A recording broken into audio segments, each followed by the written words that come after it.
Mheshimiwa Ruto, na hongera sana kwa maandalizi mazuri ya mkutano huyo.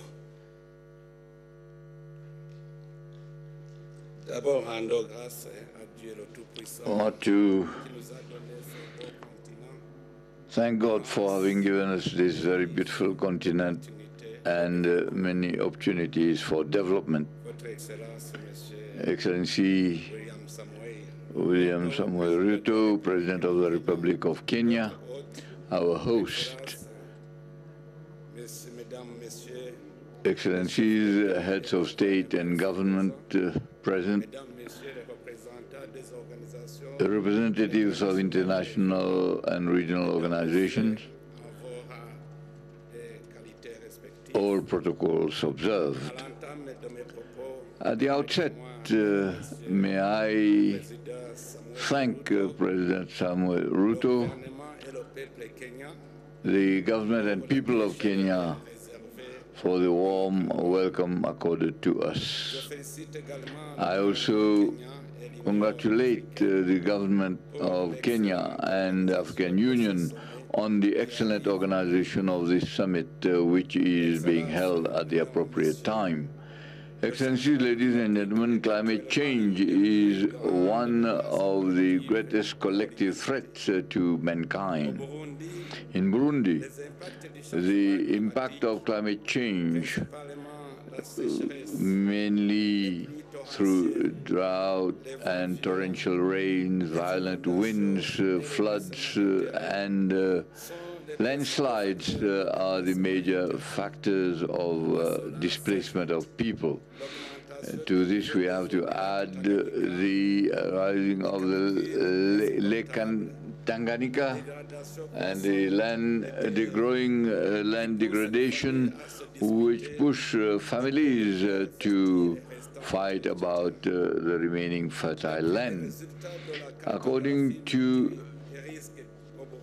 the findings, the annual loss in Burundi is estimated at $100 million. In these losses, 72% because of flood, 5% because of torrential rain, and 40% of violent winds. Thus, these weather vagaries, in fact, lead to $70 million of loss, and it impacts on the well-being of the peoples, their livelihoods, provoke the destruction of human habitat as well as infrastructures, the proliferation of and the spread of diseases and loss in human life. Over the past 20 years, the 1001 hills of Burundi are exposed to the impact of climate change. Burundi was used to having rainfall of 9 months, but today drought has even grown beyond 4 months, with an unusual season and rhythm of seasons that affect agricultural productivity as well as animal husbandry. Burundi has increased the number of initiatives in order to face this phenomenon. Burundi is in line with all the conventions that relate to climate change. In this regard, Burundi has adopted an environment code in 2021, and one of the policies for environmental orientations taking into account climate change.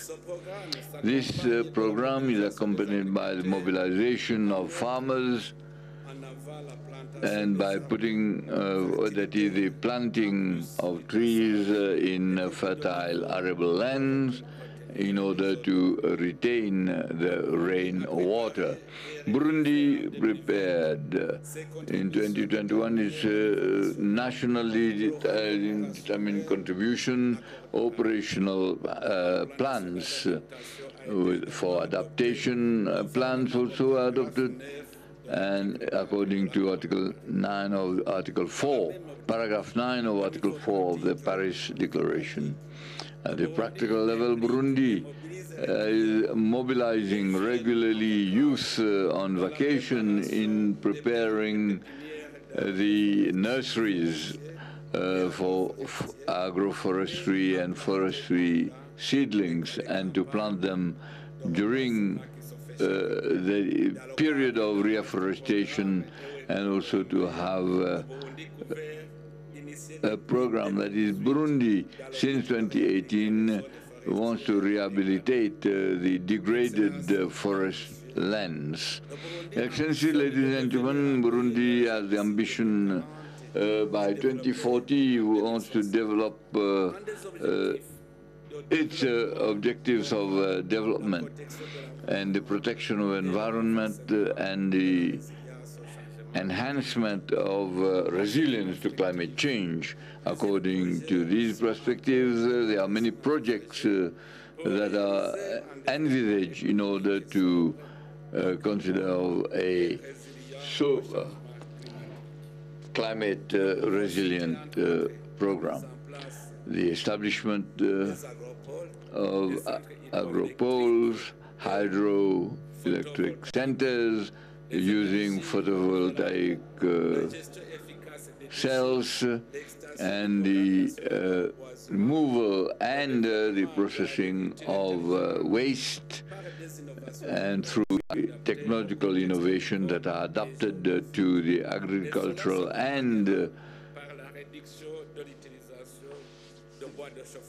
situations where you will have fuel, wood, and other natural gas and biogas which were going to be used. As you know, Africa is bearing the burden of the impact of climate change, although it contributes less than 4% of global warming and emissions.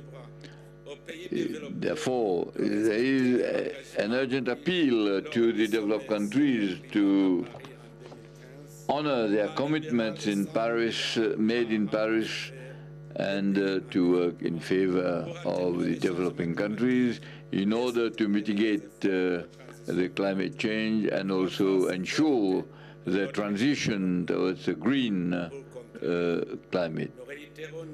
To conclude, we reiterate our commitment to the Paris Declaration and also the plan of action of 2022 to 2032 of Africa as regards climate change and also resilient development.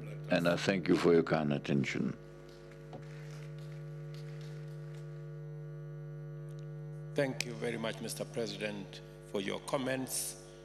Another round of applause for President Evariste Ndayishimiye. Let me now take this opportunity to request the Vice President of Angola,